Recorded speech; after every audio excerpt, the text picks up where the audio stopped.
Headless torso identified as missing journalist. Danish police on Wednesday confirmed a headless torso that washed up on a Copenhagen beach are the remains of a missing woman. Swedish journalist Kim Wall was last seen alive on August 10th. She boarded a submarine with its owner-operator Peter Madsen, reportedly with the intention of interviewing him. The submarine was sighted several hours later from a merchant ship and was seen again the next day from a lighthouse. 30 minutes after that sighting, the submarine sank and Madsen escaped from the vessel. On August 21st, a headless torso washed up on a Copenhagen beach. 2 days later, police confirmed it was the remains of Kim Wall. Peter Madsen originally told police he dropped Wall off in Copenhagen. He then changed his story, saying Wall died on board the submarine and he buried her at sea. Police say the journalist's headless and limbless body was deliberately mutilated. Madsen denies a charge of manslaughter, and a court case is continuing. Kim Wall was 30 years old. She worked as a freelance reporter for the New York Times, The Guardian, and Vice, among many other publications. Here's how we first covered the Kim Wall story, and some more maritime mysteries. Mystery surrounds the suspected death of a journalist in a sunken submarine. A Danish amateur submarine and rocket builder known as Peter Madsen has been arrested over the disappearance of a Swedish journalist who was reportedly on his submarine before it sank. Freelance journalist Kim Wall was last seen on board the UC3 Nautilus submarine with owner Peter Madsen. The submarine left the port of Copenhagen last Thursday evening. Wall's boyfriend reported her missing early Friday morning when they didn't return, which prompted a search and rescue operation. Private motorboats later discovered the downed submarine near the Drogden Lighthouse in Køge Bay. Madsen reportedly jumped into the water and swam for safety as the submarine sank. After he was brought to shore, Madsen told police that the submarine sank due to problems with a ballast tank. He also claimed that Wall had been dropped off at the port of Copenhagen on Thursday night and hadn't been on board when the vessel sank. The crowd-funded UC3 Nautilus is reportedly the largest private-built submarine in the world. Contrary to Madsen's claim of a technical fault, Copenhagen police said the submarine was sunk deliberately, but no body was found inside. According to Wall's Twitter biography, she lived in New York and Beijing. Her work has appeared in various publications such as The Guardian, The New York Times, and Foreign Policy magazine. Kim Wall's family said the journalist was with Madsen to conduct an interview for a story. Madsen has been charged with involuntary manslaughter, but he has denied any wrongdoing. Sharkwater filmmaker disappears on dive.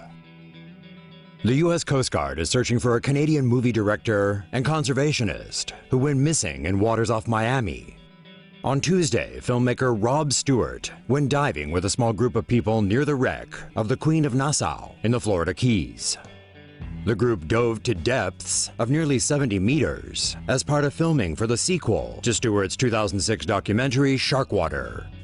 Stewart surfaced at around 5:15 p.m. along with a fellow diver who passed out as he got onto the boat and required attention from the crew. By the time the crew was ready to retrieve Stewart, the filmmaker had gone back under. The crew was unable to locate him and contacted the Coast Guard for help. 2 boats and a helicopter were dispatched to the area to search for the missing diver, but have yet to find him. The dive Stewart was on was particularly difficult.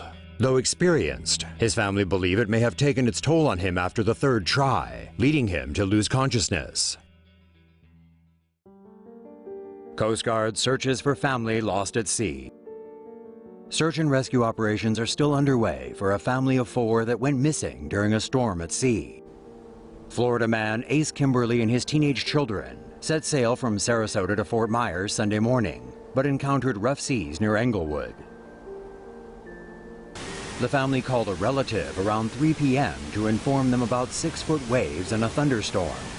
They were reported missing after failing to reach their destination. The Florida Coast Guard began a search and rescue operation on Tuesday, dispatching 2 aircrafts and several vessels. A helicopter crew eventually found a debris field with items from the boat, including a tarp, 4 jugs tied together, a pair of shoes, a propane tank, and 6 life jackets. A body with a life vest attached was also recovered. It is believed to be one of the family members. The 29-foot sailboat was not in the best shape and was due for repairs in Fort Myers. It also had no radio, which could explain why officials did not receive a distress call. New evidence shows Florida teens lost at sea may have encountered foul play.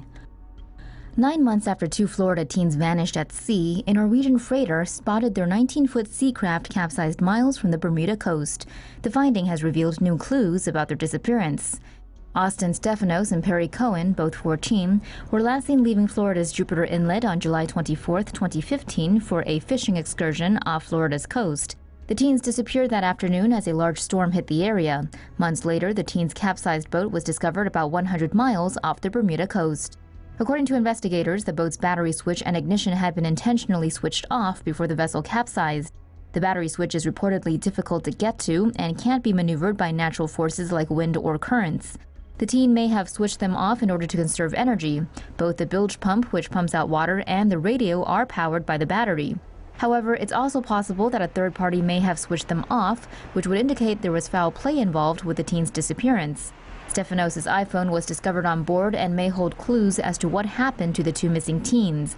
The iPhone has been a source of tension between the 2 boys' families. Until recently, Austin Stephanos' father had refused to allow state investigators to inspect the phone in case it ruined his chances of recovering the data.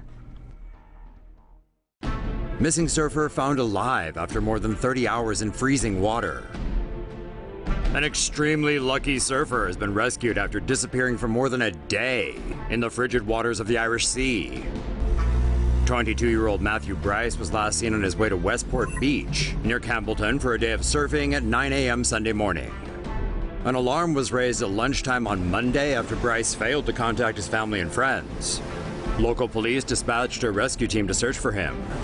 After spending hours searching for Bryce, the rescue team feared the worst. But at 7:30 p.m., a Coast Guard helicopter found Bryce. He was clinging to his surfboard about 13 miles off the coast.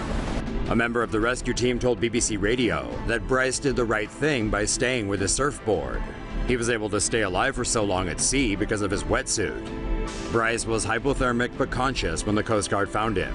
He was flown to a hospital in Belfast.